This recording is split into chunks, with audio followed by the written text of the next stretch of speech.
Hi, this is Omar Attal, the head of education at Mercy Corps, Iraq. Do you know when sometimes people ask you how do you feel, and then you give it a pose, and then you say, I don't know, or I'm good. They think that you don't want to share with them, but it's actually you don't know, because there is mix of emotions and feelings in yourself resulting from everything you're facing in your day, and those situations makes us as an adults unable to vocabulate what exactly we are feeling of at specific times. And this fact sometimes makes us alert that what children are doing in this regard, because they feel the same things you feel, but they can't speak it out. They don't have a word for it, and sometimes they don't understand it.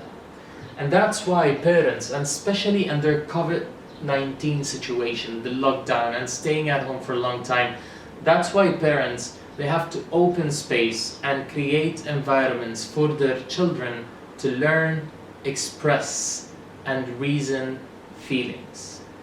So here I want to share with you a personal story. I had a call from my brother, and he was telling me that how after 3 weeks of being in a lockdown and staying at home, he discovered that his 4 years old son was thinking that he was punished, and that's why they were not going to the beach and walking in the street or playing football outside.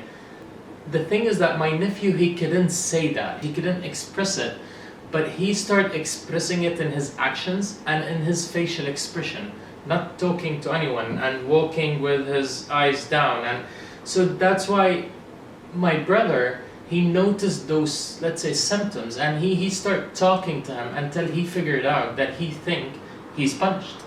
And then this is where he started talk to him more and explaining what is the situation in general and why they are staying at home. And this is why it's so important our kids to learn what are the feelings, how to express them in words, so for us as parents, we understand them and we build better communication. And that will be a great lifestyle between us and our children. And in regard to this, there's an activity called the Feeling Notebook. It's simply get yourself a notebook and get your children a notebook with coloring pencils and plan family gatherings. Those family gatherings could be on a daily basis, in a weekly basis, or 3 days a week according to your schedule. In those family gathering, make sure to follow those 6 steps. The first one is introduce a feeling. Each family gathering should discuss one feeling.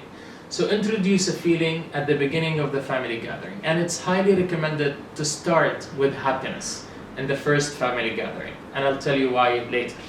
That's the first step. The second step, ask family members to give one word that means happiness for them, in order to make sure that you set the tone that everyone start feeling the feeling that they will discuss in this family gathering. And then the third step is to ask them to use the notebook and the coloring pencils and draw whatever comes in mind when they think of happiness. Some of them will draw a smiley face, some of them will draw nature or a lake or family members in a hangout. Let them draw whatever comes to mind when they think of the presented feeling.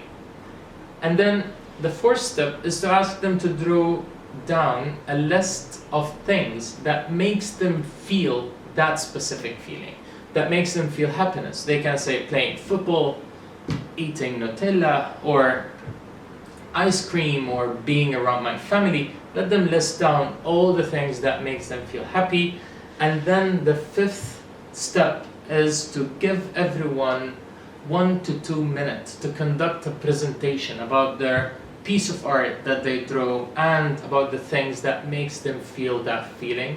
Try to have a bit of a discussions around it after all the presentations happen. You're not just listening to them first of all what they feel, but also you are practicing the feeling talks between you and your children, that will help your children share with you and ask you without embarrassment about how to explain a feeling that they have, and then have this lifestyle of feelings talk. The sixth step is to have discussions about what was presented and conduct an icebreaker.